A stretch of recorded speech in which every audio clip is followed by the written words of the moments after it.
We are back with Get Lifted TV, and we're here today in the home of Premier Gospel Radio with presenter and singer-songwriter Muyiwa.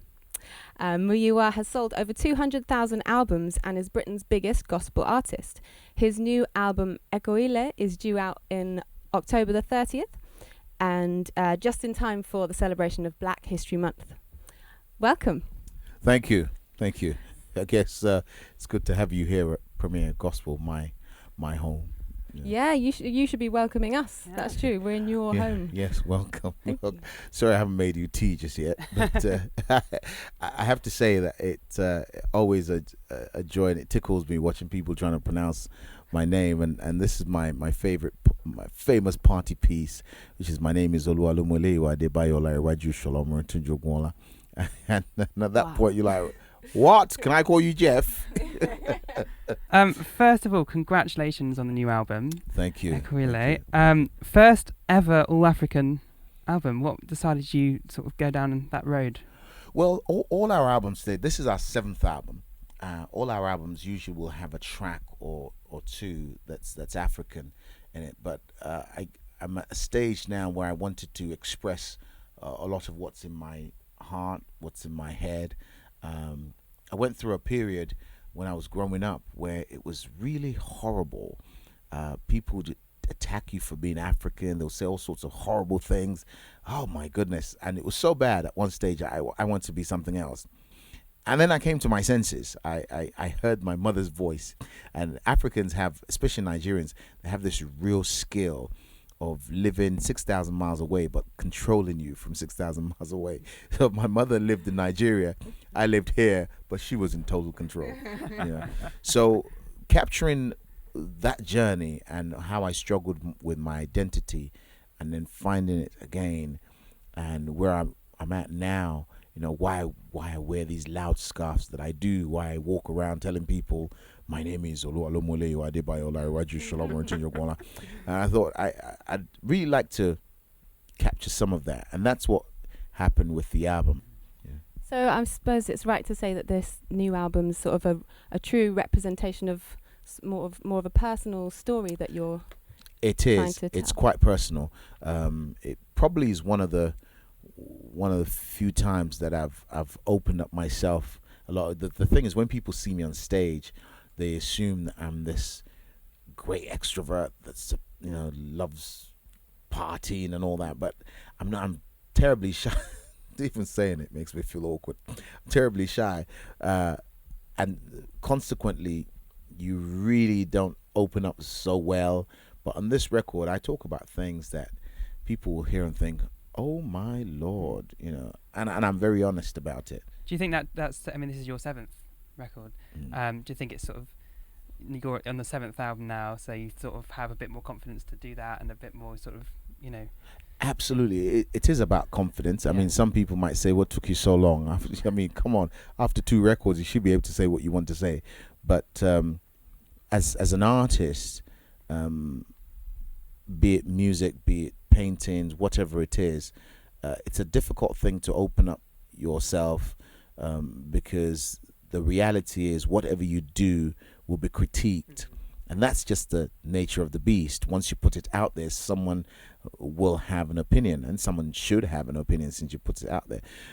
So it takes a lot of confidence and a lot of dying to yourself sort of thing, where you think, you know what, yeah, that's me. You can have your view, but that's still me. I was wondering, the scarves. I had to ask. This is beautiful, by the way. Thank you. It's very kind. What's the story behind your sort of your love for scarves?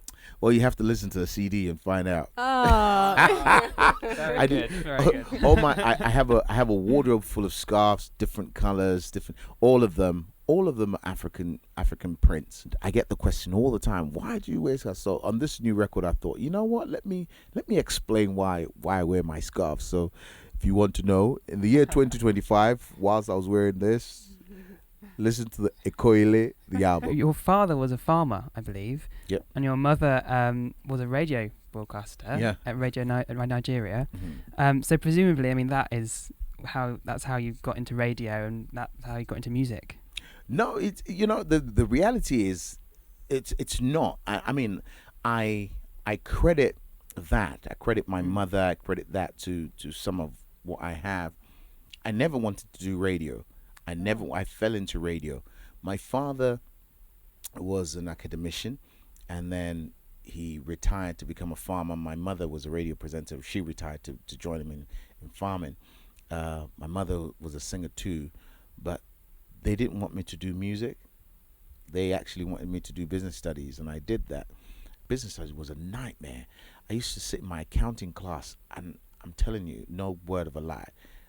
This big black guy was sitting in my class. I'd be in tears, thinking, "Oh my God, this is excruciating. I hate this class." Mm.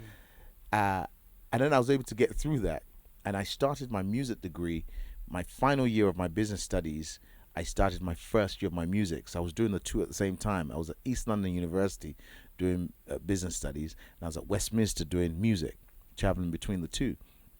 And because of that, I ended up in Channel 4, working in Channel 4 TV. From there, Sony Music headhunted me, and I started working in music. And from there, I fell into voiceover work. I fell into radio, and then I started making gospel music myself, which I was shying away from for another reason. That's another story. But I just fell into it. But it just turns out I fell into it and think, ooh, my mother used to do this. And I mean, both your sisters and your little brother are all amazing singers and musicians, aren't they? Oh yeah, my sisters are much better. If you've ever seen me live, and you think I can do music, if you haven't seen my sisters are bad. And I've got a younger brother who, if you think I have energy on stage, he has 5 times my energy on stage, and he's quite a popular fella in Africa, in West Africa. I've noticed your ability to connect with your audience is really good through social media. You're good at that. And as presenters, we research all your pages, Facebook and Twitter. Be careful what you say. You'll be found out. And I found a photo which I think is really interesting, which I just wanted to know what you're trying to represent in this photo. You should see this photo. It's of me in my fittest state with my 6-pack. No, that was at Turning Point is a TV show I do in the States, and when I get there, we go through a whole process again. I mean, I go every other month to record, and it's almost like again and again we go through the same process. So you get there, makeup comes, they try things on your skin and all that, and because I'm quite dark and I've got a shiny head, those who don't know TV wouldn't know, but my skin just it needs a lot of lighting, but then when there's a lot of lighting, it just bounces around, so they have to kill a lot of it with makeup. So then I have to take all that off, which is why I have that mask on my face. Oh, okay, I thought you were having a spa treatment or something like that. Oh, well, it was my own spa treatment. You've sold out Hammersmith Apollo, you've done the O2. What Get Lifted is a platform for is for the sort of the young aspiring musicians and songwriters. And so, what would you say to those aspiring artists? You have to work hard. And it's worse in Christian music and gospel music because we're a niche market. It's worse, but it's better because being a niche market allows you freedom. So there's no one who's going to sit down and say, "Okay, I love your talent. Here's £50,000. Go and record, make a video, yada yada yada." You have to be the promoter, the manager, the songwriter, you have to do all that. So it's a lot of hard work, but don't be put off by it. There's a part of the Bible that I love to quote where the Apostle Paul says that, "Do not be deceived. God is not mocked, for whatsoever man sows that he will reap if he faints not." And it's just a principle in life. If you give up too early, of course you won't get the benefits. But if you stay with it, stay with it. And sometimes people say, "Oh, you have to have a plan B. What if it doesn't work?" Well, if you stay with it long enough, something would work. So I would say to them, there's a lot to say, but I would say, brace yourself for hard work. And then when you do get into it, work hard. And don't expect anyone to pat you on the back. Work hard until you see the results. Well, it's very inspiring. Thank you. And Hope so. yeah, and I'm sure everyone who hears your album will be very inspired as well. Any plans on touring it? Yes, we should have started touring, but at the moment I'm just doing some church dates, and then by the end of, we have a video for Ikoile coming out middle of November. By the last week in November, we should hit the road with. So we'll be getting to Liverpool, Birmingham, Nottingham, Bristol, Swansea, but all the different cities will be at. You can get on our social media, either on Twitter or on Facebook.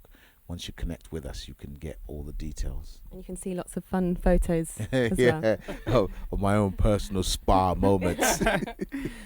Well, thank you so much for joining us here at Get Lifted TV. Thank you. Please subscribe, share, thumbs up, comment, and buy the album without a doubt. Thank you. Thank you. Thanks Thank you very much. Thank you.